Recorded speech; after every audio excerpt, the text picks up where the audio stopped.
Assalamualaikum warahmatullahi wabarakatuh. Mohon izin kepada Bapak Ibu peserta yang hadir pada sore hari ini untuk mempresentasikan diseminasi budaya positif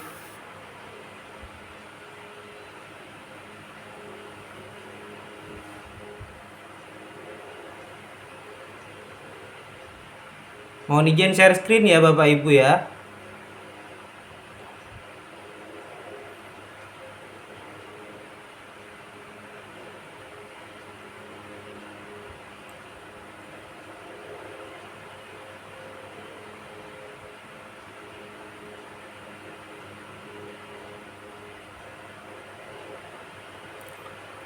Bapak Ibu, hari ini saya akan melakukan diseminasi budaya positif. Saya Hendra Prayitno dari Situbondo, dari SD Negeri 4 Sumberkola yang merupakan CGP angkatan 10.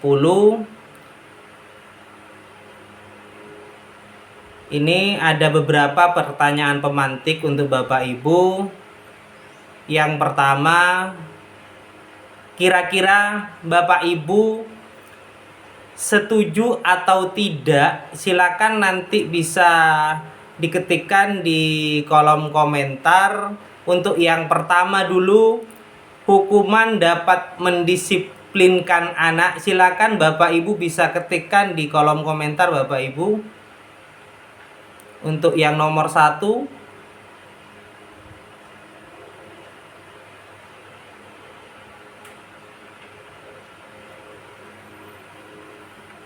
ya, Pak Yupi tidak setuju, Pak Andi tidak setuju. Satu lagi. Ya, Ibu Yuni juga tidak setuju. Ternyata Bapak Ibu dari sekian peserta sudah menandakan ini Bapak Rusdia, Ibu Rusiadi ya. Pak Imam juga tidak setuju. Baik, untuk yang berikutnya Bapak Ibu,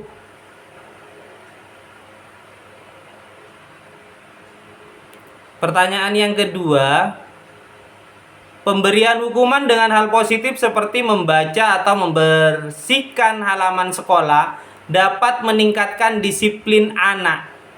Menurut Bapak Ibu, setuju atau tidak setuju untuk pertanyaan yang kedua? Ya, Ibu Inge tadi tidak setuju untuk yang pertama. Dikasih keterangan Bapak Ibu: 1, tidak setuju; 2, setuju atau tidak. Ibu Rini Yuliani juga tidak, Rustam juga tidak setuju.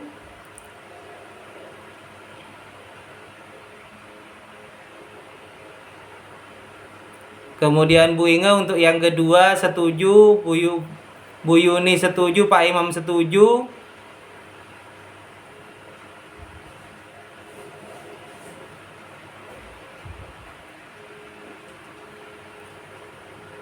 Ya, Pak Christian Yulian setuju untuk yang kedua.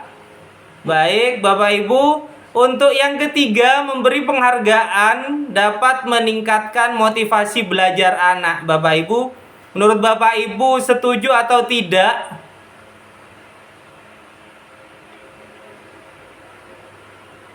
Ya, Bu Yuni setuju, Pak Christian setuju, Bu Rini setuju. Ya, siapa lagi yang menjawab? Pak Imam setuju.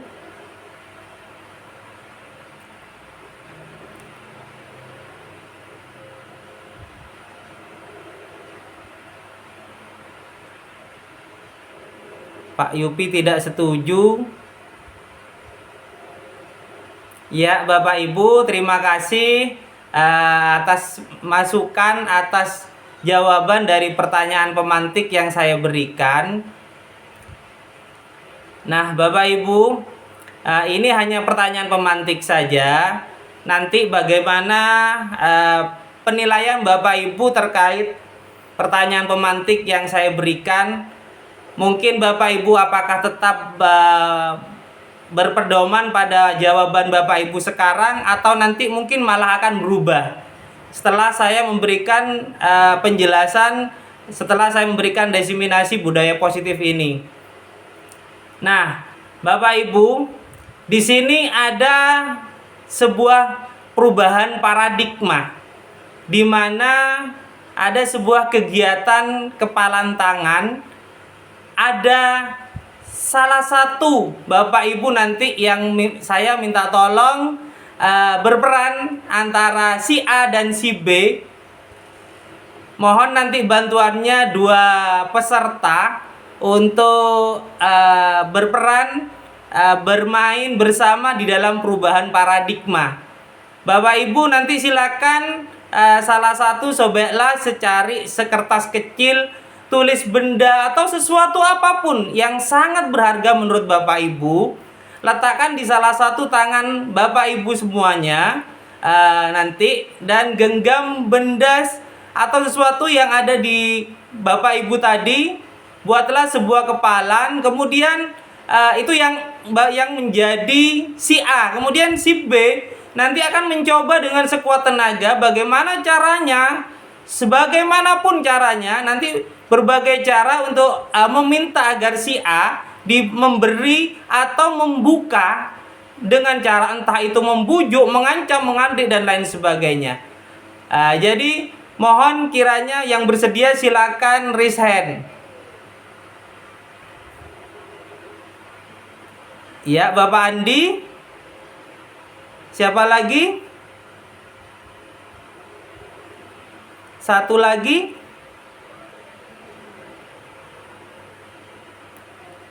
Ya, siapa ini satunya? Oh, Bu Aryas. Monggo Pak Andi silakan ambil secari kertas. Silakan tulis, kemudian digenggam Pak Andi. Kemudian Bu Aryas silakan memberikan pernyataan kepada Pak Andi agar supaya Pak Andi bisa membuka dengan cara apapun yang Bu Aryas bisa, supaya Pak Andi membuka tangannya. Monggo dipersilakan Bu Aryas dan Pak Andi.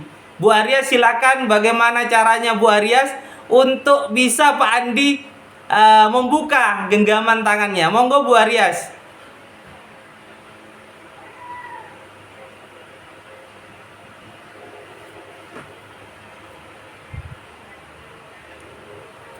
Waalaikumsalam warahmatullahi.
Ya, terima kasih Pak Andi sama Bu Aryas. Kita beri aplaus buat Pak Andi dan Bu Aryas ya. Kasih imo aplausnya dulu Bapak Ibu.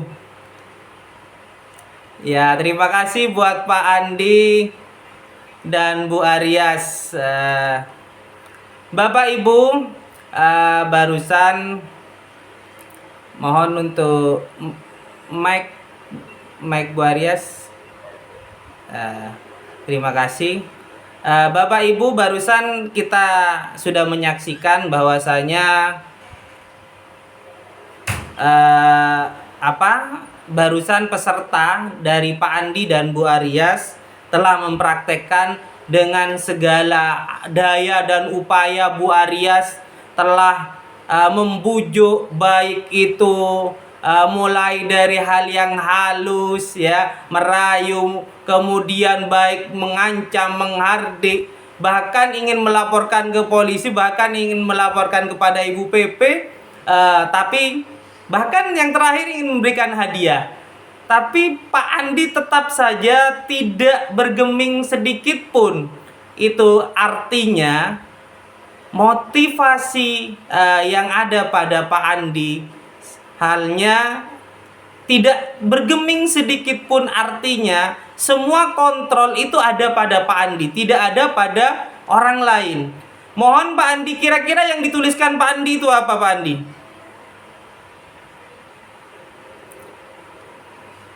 Iya Pak Andi, suaranya? Iya.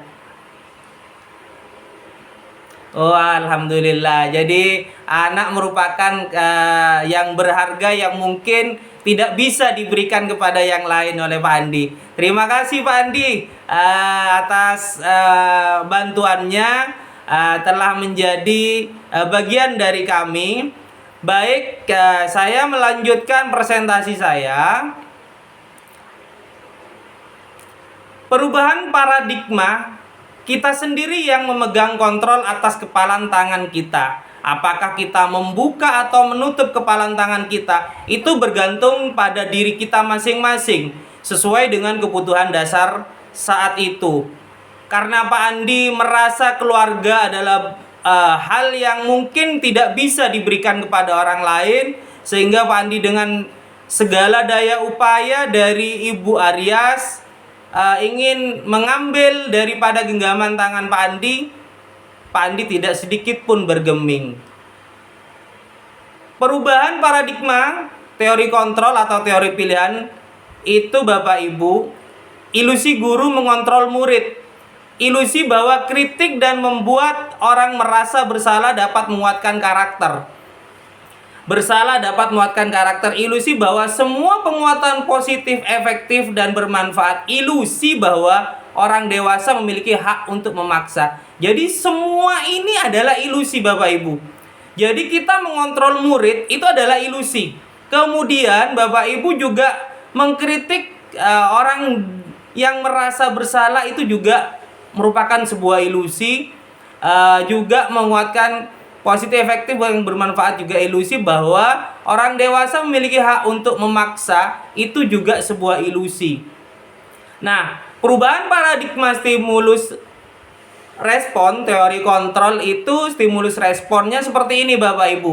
Kita mencoba mengubah orang agar berpandangan sama dengan kita. Namun pada teori kontrol, kita berusaha memahami pandangan orang lain tentang dunia. Kemudian pada stimulus respon yang kedua, perilaku buruk dilihat sebagai suatu kesalahan. Pada teori kontrolnya, semua perilaku memiliki tujuan. Orang lain bisa mengontrol saya, namun pada teori kontrolnya hanya Anda yang bisa mengontrol diri Anda. Stimulus respon, saya bisa mengontrol orang lain, Anda tidak bisa mengontrol orang lain. Kemudian pada stimulus respon, pemaksaan ada pada saat bujukan gagal, kolaborasi dan konsekuensi menciptakan pilihan baru. Model perilaku menang atau kalah, model perilaku berpikir menang-menang. Jadi pada teori kontrol inilah Bapak Ibu yang akan kita lakukan nanti kepada peserta diri kita. Apakah makna disiplin? Dari bahasa Latin, disiplin artinya belajar. Makna asal dari kata berkonotasi dengan disiplin diri dari murid-murid. Kemudian Bapak Ibu, disiplin diri membuat orang menggali potensinya menuju sebuah tujuan apa yang dia hargai.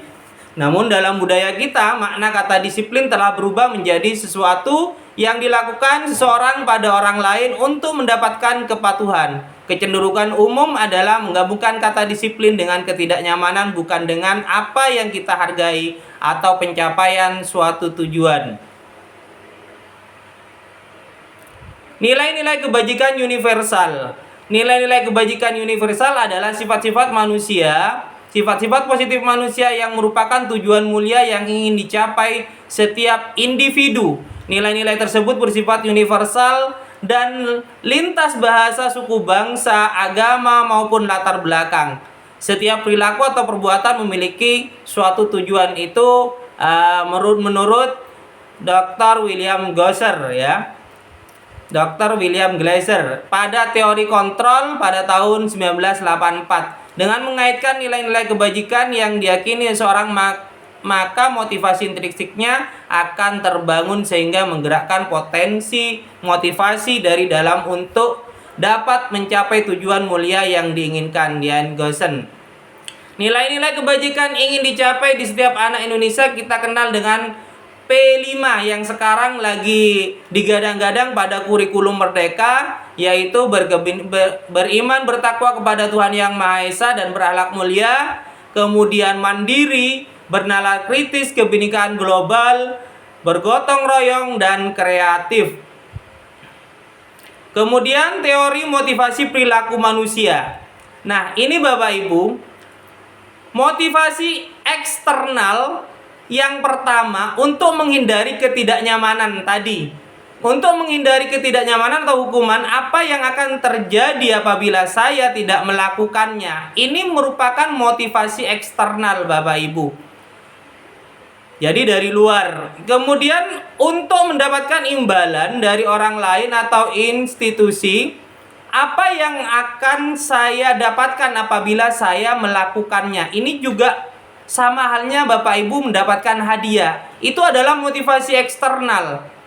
Jadi kalau ini hukuman, kalau ini mungkin hadiah, ini juga merupakan sama-sama motivasi eksternal. Kemudian nah inilah yang akan Bapak Ibu lakukan nanti pada motivasi internal. Untuk menghargai diri sendiri, saya akan menjadi orang yang seperti apa bila saya melakukannya. Jadi tidak ada motivasi-motivasi lain, tapi melupakan dari dirinya sendiri. Menurut Ki Hajar Dewantara, merdeka itu artinya tidak hanya terlepas dari perintah, akan tetapi juga cakap buat memerintah diri sendiri. Nah, ini dihukum oleh penghargaan Bapak Ibu. Penghargaan itu sebetulnya hukuman juga Bapak Ibu. Jadi ada pengaruh jangka pendek. Hadiah itu memang memotivasi anak untuk belajar lebih, untuk giat belajar, tapi ada pengaruh ya. Hanya pengaruh jangka pendek. Apabila anak tersebut tidak diberi hadiah, kemungkinan anak tersebut akan kembali kepada setelan awalnya. Jadi Bapak Ibu bisa diperhitungkan kembali untuk memberikan hadiah. Penghargaan hukuman juga dapat menimbulkan nantinya efek kepada anak didik kita. Penghargaan mengurangi ketepatan, penghargaan tidak efektif, penghargaan merusak hubungan. Kemudian dihukum oleh penghargaan juga ini menurunkan kualitas efeknya. Penghargaan mematikan kreativitas, penghargaan mengurangi motivasi intrinsik. Apakah Bapak Ibu tidak boleh memberikan hadiah? Boleh, namun ada kalanya kita harus banyak membangun motivasi intrinsiknya Bapak Ibu.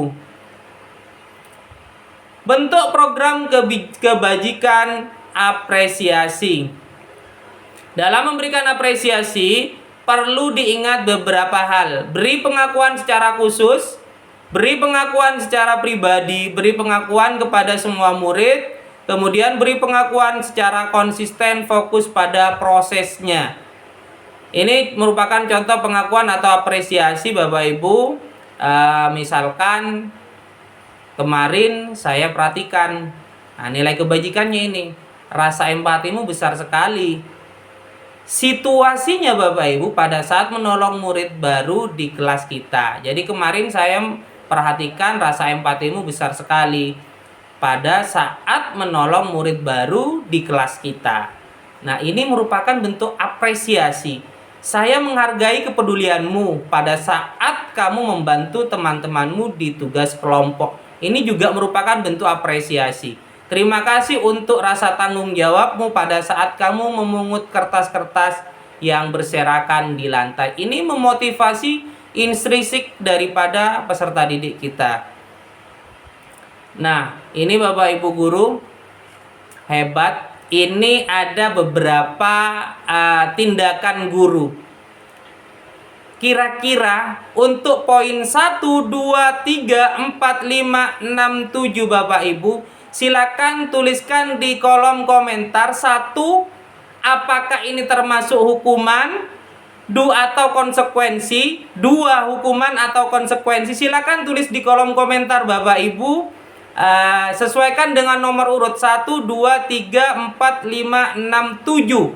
Ada 7 Bapak Ibu, silakan tuliskan di kolom komentar. Di kolom chat ya Bapak Ibu ya.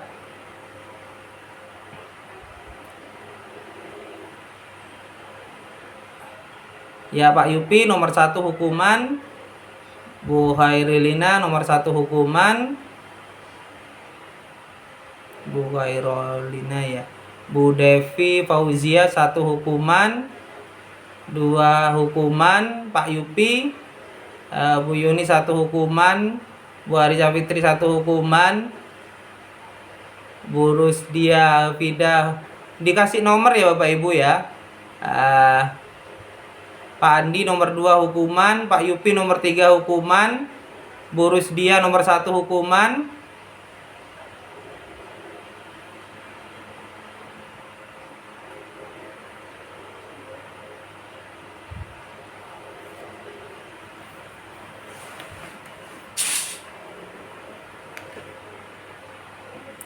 Bu Devi Fauzia nomor 2 hukuman. Pak Yupi nomor 4 konsekuensi. Bu Inge 1, 2, 3 hukuman. Bu Harolina konsekuensi nomor 4. Bu Yuni 2 hukuman. Pak Yupi nomor 5 konsekuensi.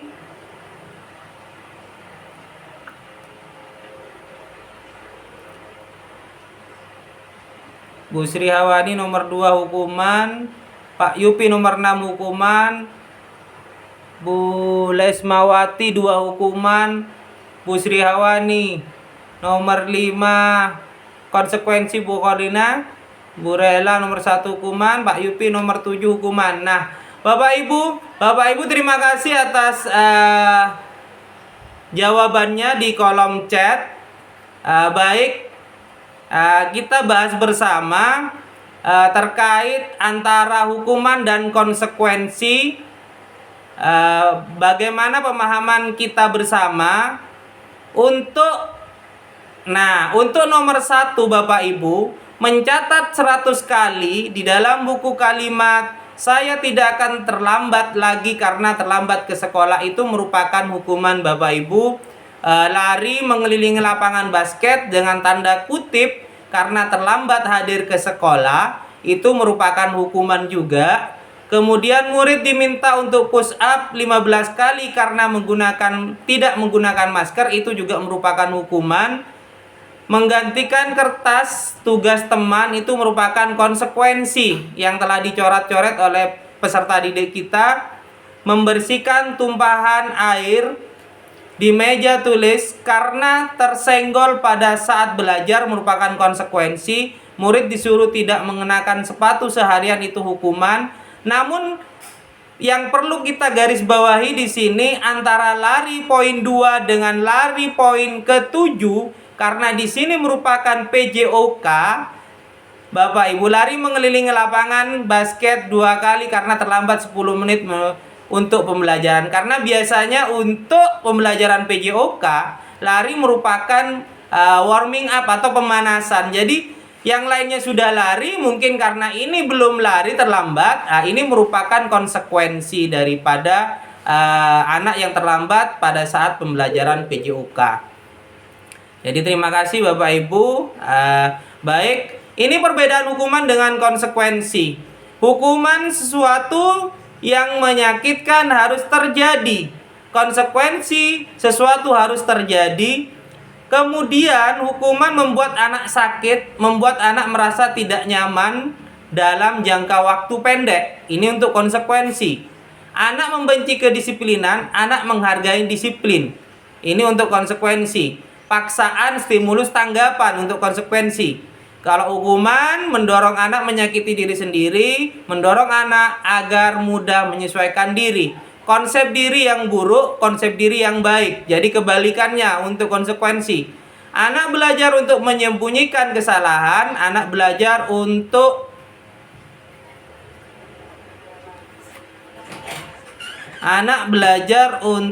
mematuhi peraturan.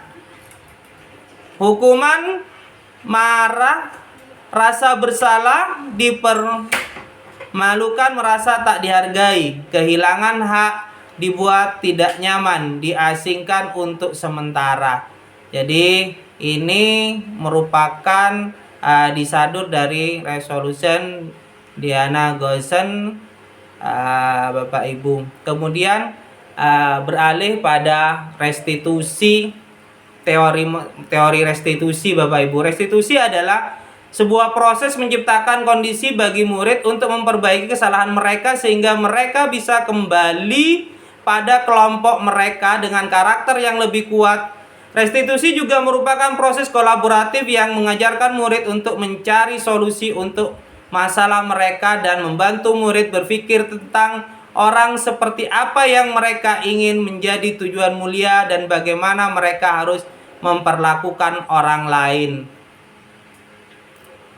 Kemudian Bapak Ibu, berikutnya ciri-ciri restitusi. 1. Bukan untuk menebus kesalahan, namun untuk belajar dari kesalahan, memperbaiki hubungan. Kemudian tawaran bukan paksaan. Restitusi menuntun untuk melihat ke dalam diri. Restitusi mencari kebutuhan dasar yang mendasar tindakan. Restitusi diri adalah cara yang paling baik. Fokus pada karakter bukan tindakan. Fokus pada solusi. Pengembangan di murid yang berbuat salah pada kelompoknya.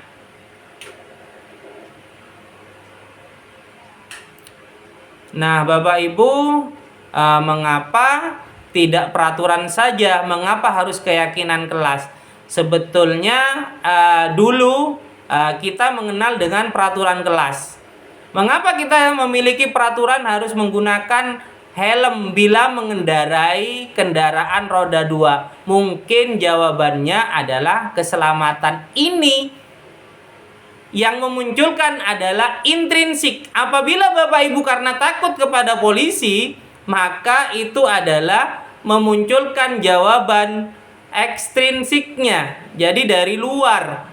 Nah, yang akan kita munculkan pada anak didik kita adalah dari dirinya sendiri. Kalau anak kita sudah mempunyai keyakinan intrinsik, maka anak itu pasti akan mengikuti aturan tersebut. Sama halnya kita, Bapak Ibu. Kalau kita ingin keluar menggunakan sepeda motor, menggunakan helm atas dasar karena keselamatan, mau kemanapun kita pasti menggunakan helm. Tapi kalau karena takut ditilang dan lain sebagainya, maka teorinya nanti akan kepada ekstrinsik. Nah, mengapa kita memiliki peraturan harus datang tepat waktu pada saat mengikuti pelatihan? Mungkin jawaban Anda menghormati orang lain. Inilah yang disebut intrinsik yang harus kita lakukan kepada murid-murid kita. Jadi keyakinan kelas ini sifatnya abstrak. Sifatnya abstrak, tidak bisa kita pampang. Kalau peraturan mungkin kita bisa pampang, kesepakatan kita bisa pampang. Namun untuk keyakinan kelas ini sifatnya adalah abstrak, Bapak Ibu. Jadi untuk mendukung motivasi intrinsik tersebut, kembali ke nilai-nilai keyakinan yang lebih menggerakkan seseorang dibandingkan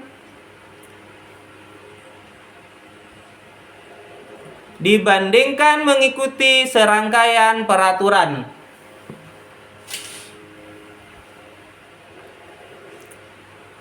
Keyakinan kelas, nilai-nilai kebajikan universal yang disepakati secara tersirat dan tersurat lepas dari latar belakang suku, negara, bahasa, maupun agamanya. Nah, ini Bapak Ibu jadi budaya positif, lingkungan positif, keyakinan kelas, dan peraturan ya Bapak Ibu. Ini merupakan lingkaran peraturan kelas. Jadi dengan keyakinan kelas ini lebih dalam keyakinan kelas Bapak Ibu. Nanti larinya akan kepada budaya positif. Jadi kalau peraturan kelas itu sifatnya mungkin karena takut, tapi kalau sudah keyakinan kelas nanti Bapak Ibu akan memunculkan motivasi intrinsiknya peserta didik kita Bapak Ibu. Nah, ini dokumentasi saya ketika saya melakukan kesepakatan kelas bersama peserta didik saya Bapak Ibu. Nah, ini pembentukan keyakinan kelas. Keyakinan kelas bersifat lebih abstrak daripada peraturan yang lebih rinci dan konkret.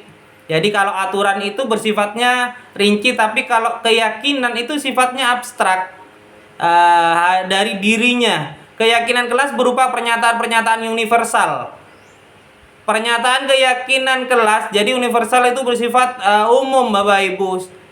Keyakinan kelas senantiasa dibuat dalam bentuk positif. Keyakinan kelas hendaknya tidak terlalu banyak sehingga mudah diingat dan dipahami oleh semua warga kelas Bapak Ibu. Kemudian keyakinan kelas sebaiknya sesuatu yang dapat diterapkan di lingkungan tersebut. Semua warga kelas hendaknya ikut berkontribusi dalam pembuatan keyakinan kelas lewat kegiatan curah pendapat. Kemudian bersedia meninjau kembali keyakinan kelas dari waktu ke waktu.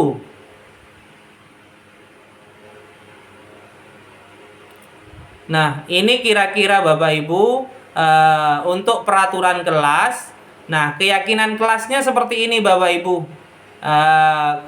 Selalu kembalikan buku ke tempatnya. Ini merupakan tanggung jawab pada keyakinan kelasnya. Abstraknya tanggung jawab.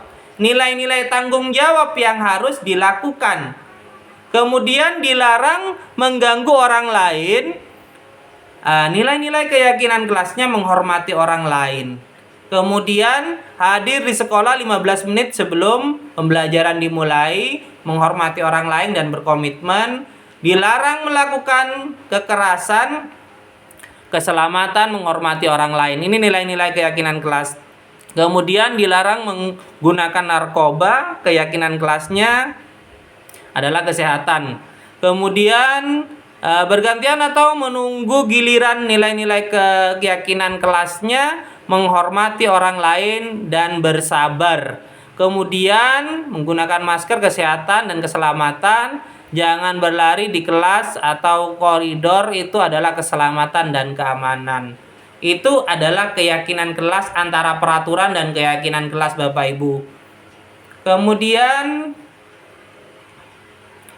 kebutuhan dasar manusia. Nah, kita beralih kepada kebutuhan dasar manusia. Ini ada sebuah kasus lah, bisa dikatakanlah. Ibu Ambar, guru wali kelas 2A di SD Pelita Hati, sedang bingung menghadapi ulah salah satu murid di kelasnya.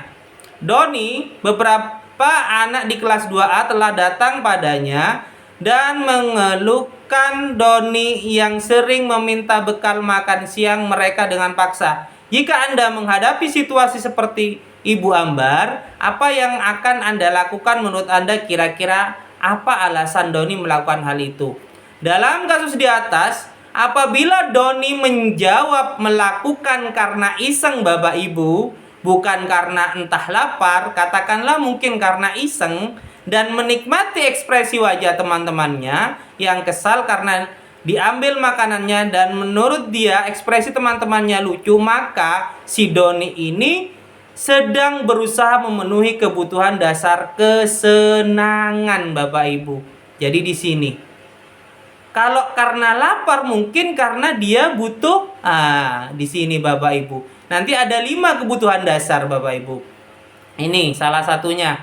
Nah, 5 kebutuhan dasar, kebutuhan bertahan hidup, survival, kemudian kasih sayang dan rasa diterima, kemudian penguasaan kebutuhan, pengakuan atas kemampuan, kemudian yang keempat kebebasan, kemudian yang kelima kesenangan Bapak Ibu.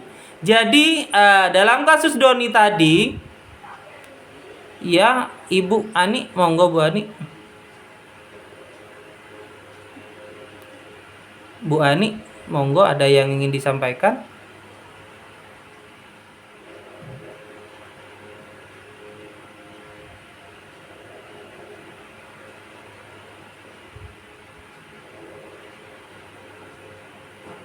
Oh, mungkin kepencet ya, Pak. Ya, oke siap. Dilanjut ya Bapak Ibu ya. Nah, ini posisi kontrol tadi Bapak Ibu. Kembali lagi pada posisi kontrol. Posisi kontrol ini ada penghukum. Nah, ini kemudian yang kedua pembuat orang merasa bersalah, kemudian teman, kemudian pemantau, dan yang terakhir adalah manajer Bapak Ibu. Jadi Bapak Ibu sekarang yang sering digunakan ada di mana kira-kira? Yang sering digunakan Bapak Ibu di mana kira-kira? Kalau penghukum misalkan menghardik di sini contohnya, kemudian kalau kamu tidak melakukan, awas ya. Nah, ini juga termasuk penghukum Bapak Ibu. Kemudian membentak, kemudian meletakkan guru di luar, kemudian biarkan saja. Ini murid Bapak Ibu. Kemudian untuk gurunya berkata seperti ini. Ini merupakan hasilnya anak akan memberontak. Kemudian kaitannya dengan dunia berkualitasnya itu murid meletakkan guru di luar dunia berkualitas. Kemudian murid pasti akan berkata, biarkan saja, nanti juga marah-marah lagi. Dampaknya pasti akan mengulangi kesalahan yang sama. Kemudian pembuat orang merasa bersalah. Misalkan Bapak Ibu berceramah dan mengatakan seharusnya Ibu kecewa dan lain sebagainya, itu adalah pembuat orang merasa bersalah. Kamu seharusnya, kamu sudah tahu Ibu lelah, mengatakan Ibu stres dan lain sebagainya. Itu hasilnya menyangkal, berbohong.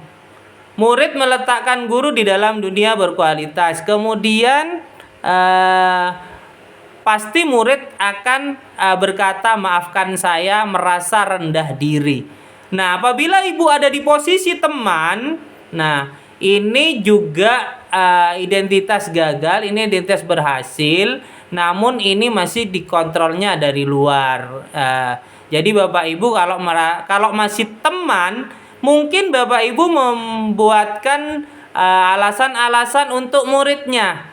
Misalkan, ayolah lakukan demi Ibu. Masa kamu tidak mau? Ingat, tidak Ibu pernah bantu. Ini nanti akan menyebabkan anak menjadi ketergantungan Bapak Ibu. Kemudian murid meletakkan guru sebagai orang yang sangat penting di dunia berkualitas. Kemudian murid akan berkata, saya pikir Bapak atau Ibu teman saya, ternyata begitu. Nah, ini juga efeknya, dampaknya lemah, tidak mandiri, dan akan tergantung daripada Bapak Ibu nantinya. Nah, apabila Bapak Ibu pada posisi kontrol pemantau, menghitung dan mengukur, kira-kira Bapak Ibu akan berkata apa peraturannya. Nah, hasilnya menyesuaikan diri bila diawasi. Kalau tidak diawasi, tidak akan melakukannya Bapak Ibu. Murid meletakkan guru, peraturan dan hukum di dunia berkualitas. Kemudian berapa banyak bintang yang saya harus peroleh, berapa halaman yang harus saya tulis. Ini yang akan murid lakukan. Dampaknya nanti beratkan pada sanksi atau hadiah untuk dirinya. Jadi kalau tidak diberikan sesuatu, dampaknya murid akan diam saja. Nah, inilah yang paling harusnya Bapak Ibu lakukan menjadi seorang manajer. Jadi menjadi kontrol diri Bapak Ibu menjadi seorang manajer, mengajukan pertanyaan-pertanyaan nanti yang akan disampaikan di segitiga restitusi Bapak Ibu. Kemudian mengajukan pertanyaan-pertanyaan apa yang kita yakini seperti tadi Bapak Ibu. Keyakinan kelas kita apa yang kita yakini, secara abstraknya. Apa yang bisa kau kerjakan untuk memperbaiki masalah ini. Jadi kita memunculkan motivasi intrinsiknya daripada murid kita. Menguatkan pribadinya, kemudian hasilnya ingin akan menguatkan pribadi, kemudian murid meletakkan dirinya sebagai individu yang positif dalam dunia berkualitas. Bagaimana caranya saya bisa memperbaiki kesalahan atau keadaannya. Kemudian mengevaluasi diri, bagaimana cara memperbaiki diri. Nah, Bapak Ibu, ini 5 posisi kontrol. Pertanyaan-pertanyaannya kira-kira seperti ini Bapak Ibu. Jadi kalau membuat rasa bersalah, pertanyaannya saya kecewa sekali dengan kamu. Ini pembuat rasa bersalah. Kamu tidak pernah benar melakukannya. Ini merupakan hukuman, penghukum. Kemudian ayolah lakukan demi ibu atau bapak. Ini merupakan teman. Kemudian apakah kamu mau mendapatkan bintang atau stiker kalau kelas 1 biasanya. Ini adalah guru yang memposisikan diri sebagai posisi kontrol. Bagaimana kamu bisa menyelesaikan masalah ini? Nah, inilah Bapak Ibu. Jadi anak diminta untuk menjadi dirinya sendiri, untuk mencari jawabannya sendiri, untuk mencari penyelesaiannya sendiri dan tanggung jawabnya sendiri. Kamu selalu yang paling terakhir ini adalah penghukum Bapak Ibu.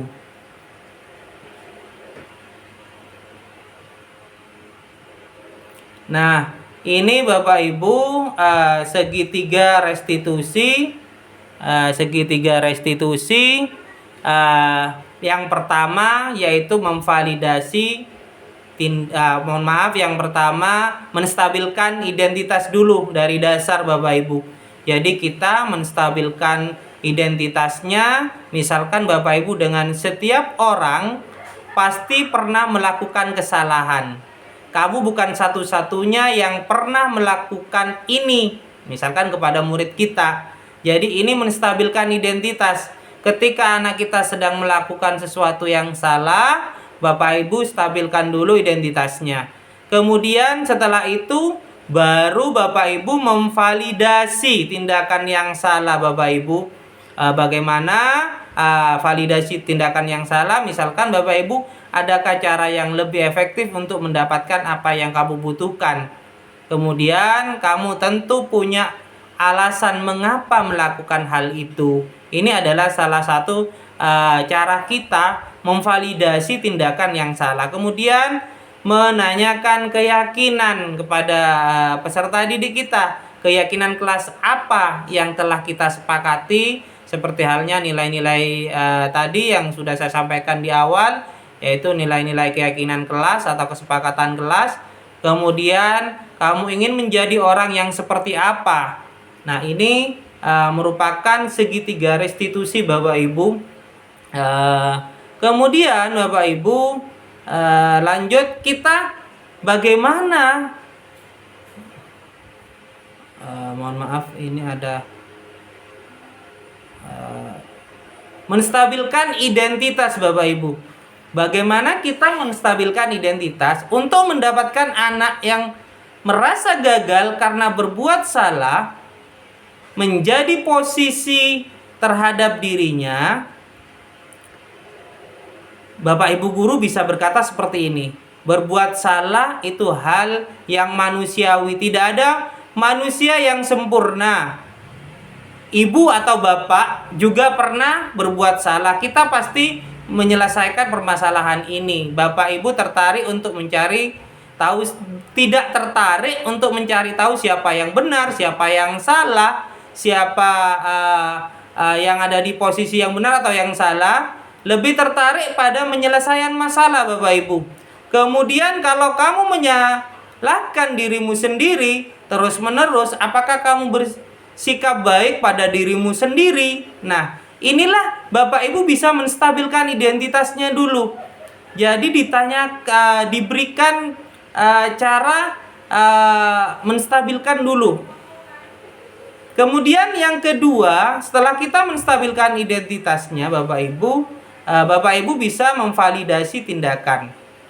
Membantu murid mengenali kebutuhan dasar yang ingin dipenuhinya. Seperti tadi, ada 5 kebutuhan dasar tadi.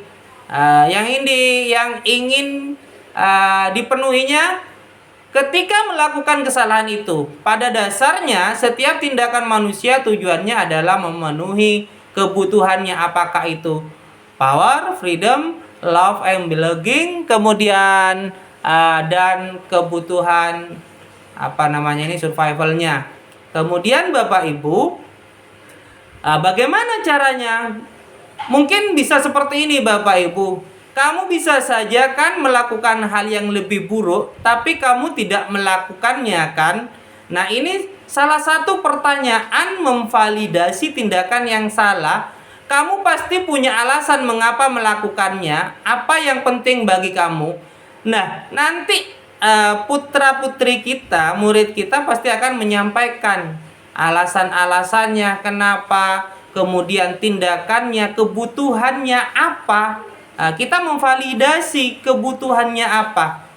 Kemudian bisa juga kamu boleh tetap berusaha menjaga sikap itu, tapi tambahkan sikap yang lebih baik. Ya, mungkin dari tindakan-tindakan itu Bapak Ibu. Kemudian selanjutnya, maukah kamu belajar cara lain untuk mendapatkan yang kamu butuhkan tanpa harus misalkan memukul temannya.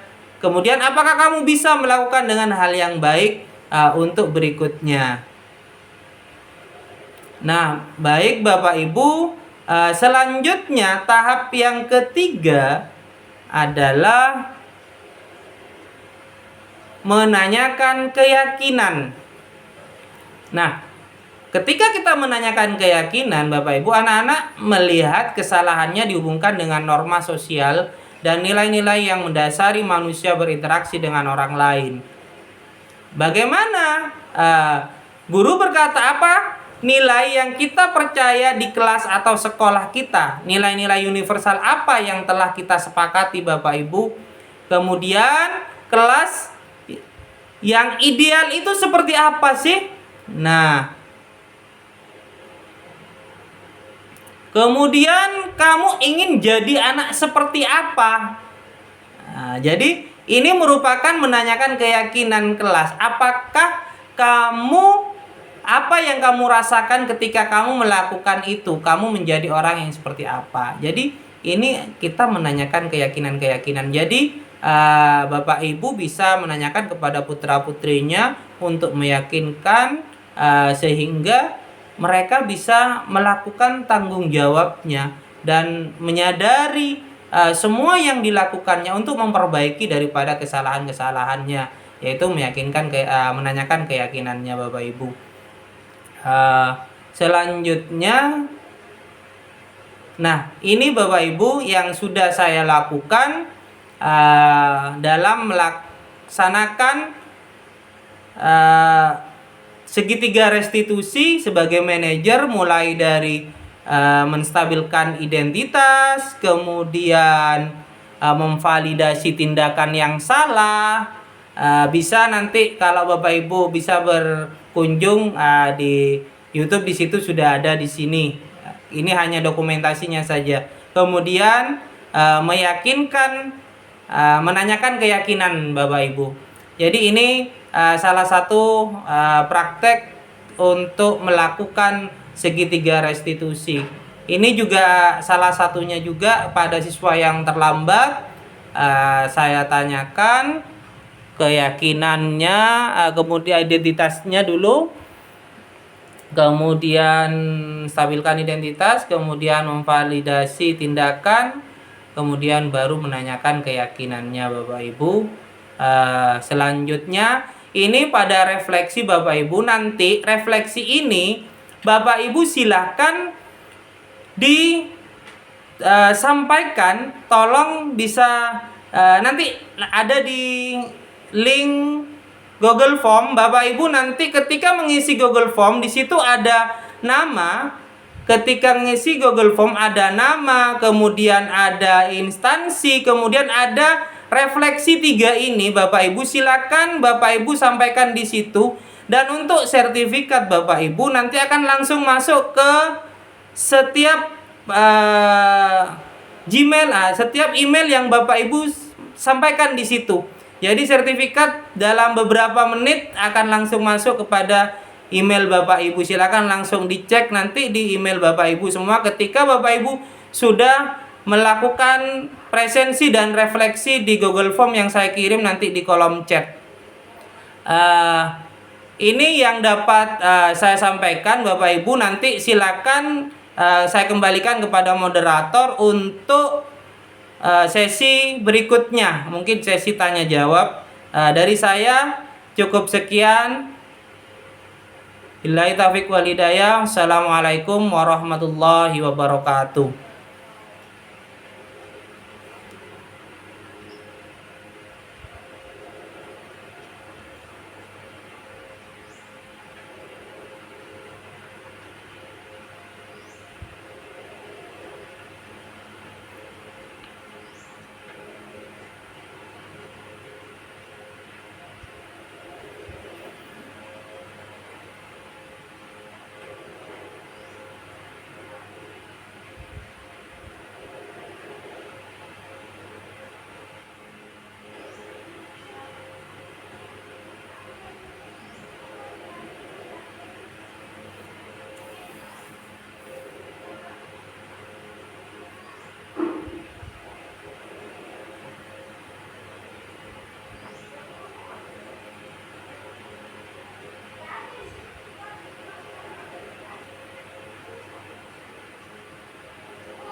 Kalau masih ada, monggo dipersilakan. Kalau tidak ada, langsung Mbak Yupi. Oke. Baik, terima kasih atas pertanyaan dari Ibu Carolina yang luar biasa. Jauh-jauh mampir di Jawa Timur, yaitu di Situbondo. Sangat luar biasa antusiasnya. Terima kasih yang pertama, apresiasi buat Ibu Carolina. Nah, terkait dengan pertanyaan dari Ibu Carolina, sulit untuk mengerjakan tugas. Ya, Ibu ya. Kesulitan anak yang mengerjakan tugas, ada beberapa anak mungkin tidak dipungkiri Ibu, di sekolah kami yang merupakan sekolah pedesaan juga sama seperti Bapak Yupi. Kebetulan kami satu instansi dengan Bapak Yupi. Kami di sekolah pinggiran juga, sekolah desa juga. Tidak bisa dipungkiri setiap anak itu mempunyai keunikan Ibu. Nah, jadi mungkin anak itu tidak kita bisa menyamakan dengan yang lain. Di setiap anak mungkin yang saya terapkan di kelas saya, karena saya di SD, mungkin kalau Ibu di SMA mungkin penerapannya agak sedikit berbeda. Kalau diterapkan di kelas saya di SD, kebetulan saya hanya di kelas 4, yang saya terapkan, saya menerapkan kepada murid saya, yaitu dengan cara tidak memberikan tugas yang sama. Saya memberikan tugas menurut kesenangan atau kebutuhan daripada peserta didik tersebut. Contoh, saya mempunyai satu peserta didik yang memang bisa dibilang ini sangat-sangat sekali mempunyai di bawah daripada teman-temannya. Bahkan pernah satu ketika anak ini saya berikan tugas yang jauh di bawah daripada teman-temannya, sampai teman-temannya bilang, Pak Hendra kok berbeda memberikan tugas. Saya umpamakan anak tersebut, kamu dengan adik kamu apakah diberikan sangu yang sama? Saya seperti itu. Jadi karena kapasitas anak itu tidak akan sama dan kesenangan anak itu tidak sama. Bahkan ternyata setelah saya melihat kebutuhan anak tersebut ternyata lebih suka kepada menggambar. Bahkan saya berinisiasi anak tersebut memberikan tugas menggambar dengan mengaitkan kepada materi-materi tugas-tugas tersebut. Jadi itu yang saya lakukan di dalam kelas saya. Jadi tidak memberikan hukuman. Karena apa? Kalau hukuman saja diberikan, maka dampaknya hanya pada ketakutan saja, tidak timbul dalam dirinya. Bisa kita lakukan, mungkin tidak secara terus-menerus Bapak Ibu. Karena apa? Ini akan menjadi motivasi eksternal saja atau ekstrinsik, sehingga anak itu kalau tidak dihukum, kalau tidak takut dalam hukuman, dia tidak akan pernah mengerjakan tugas-tugas tersebut. Itu yang dapat saya mungkin berikan penjelasan terkait dengan cara saya di dalam kelas dalam menangani hal-hal yang mungkin yang Ibu tanyakan. Demikian, mungkin kalau misalkan masih belum berkenan, mungkin bisa nanti saya tambahkan berikutnya. Terima kasih, saya kembalikan kepada moderator.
Iya, iya ini nih masih masih anu Pak.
Ini saya salin di kolom chat ya Pak Yupi ya.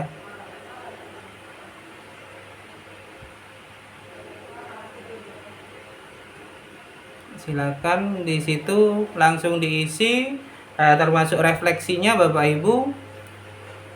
Langsung nanti setelah mengisi refleksi Bapak Ibu akan mendapatkan sertifikat di situ.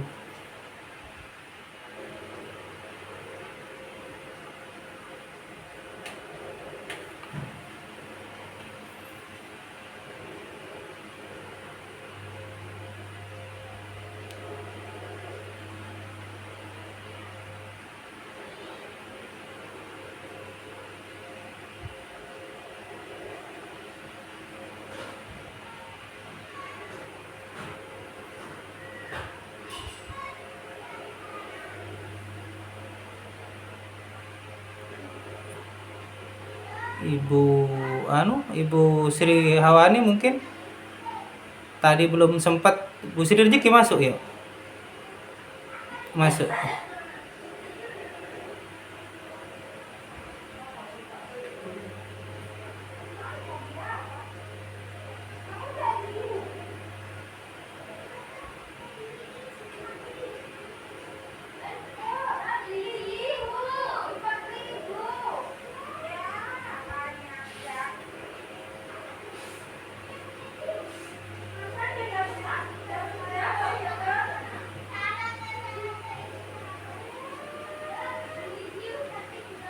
Sudah bisa masuk ya Bapak Ibu ya untuk di GFOM-nya? Oh, sudah.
Pastikan untuk alamat emailnya Pak Yupi nanti akan masuk ke alamat email yang dimasukkan Pak Yupi.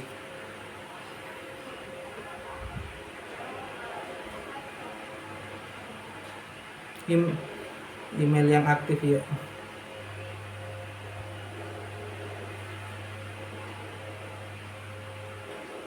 Oke.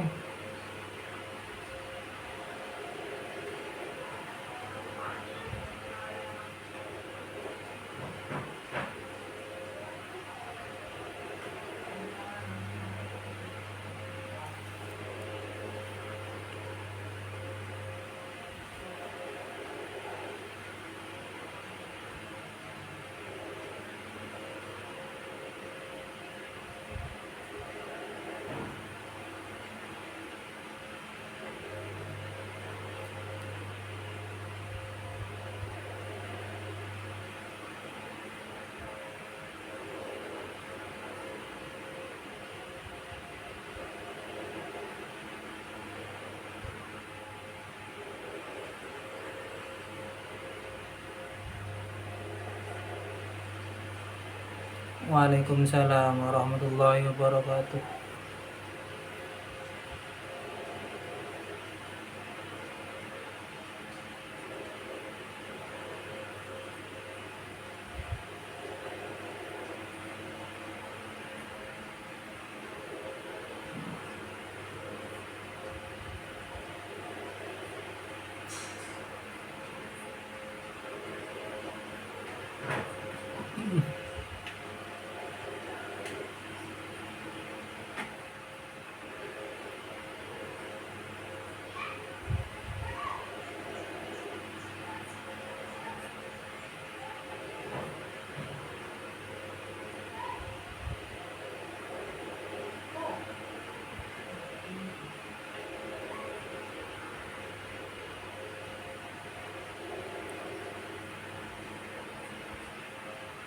Amin.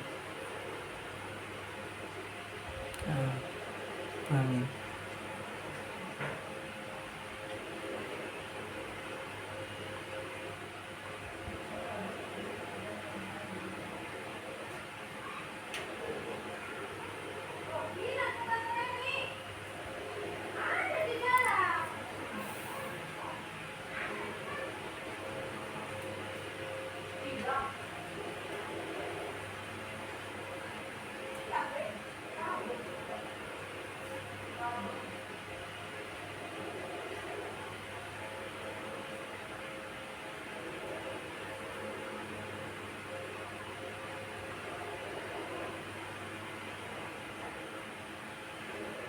Eh,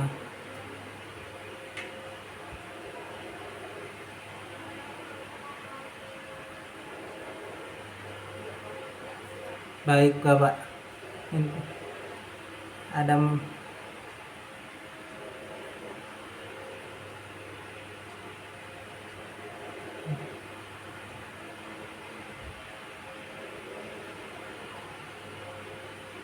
siap. Aktifkan, bisa diaktifkan kameranya Bapak Ibu. Kita foto bersama.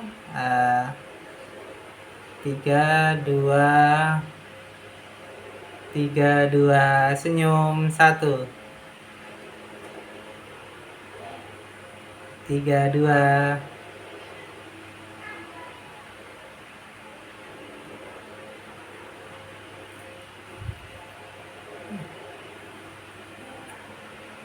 Monggo yang lain bisa ngambil juga, tidak apa-apa.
Waalaikumsalam warahmatullahi wabarakatuh.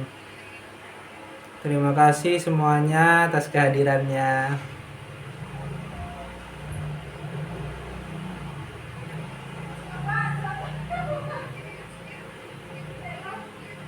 Baik Ibu. Siap. Siap ditunggu.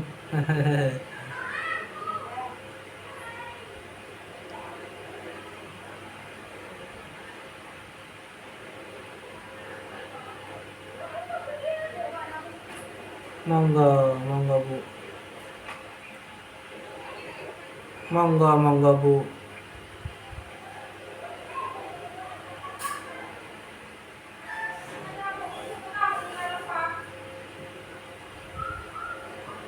Sudah bisa, Pak?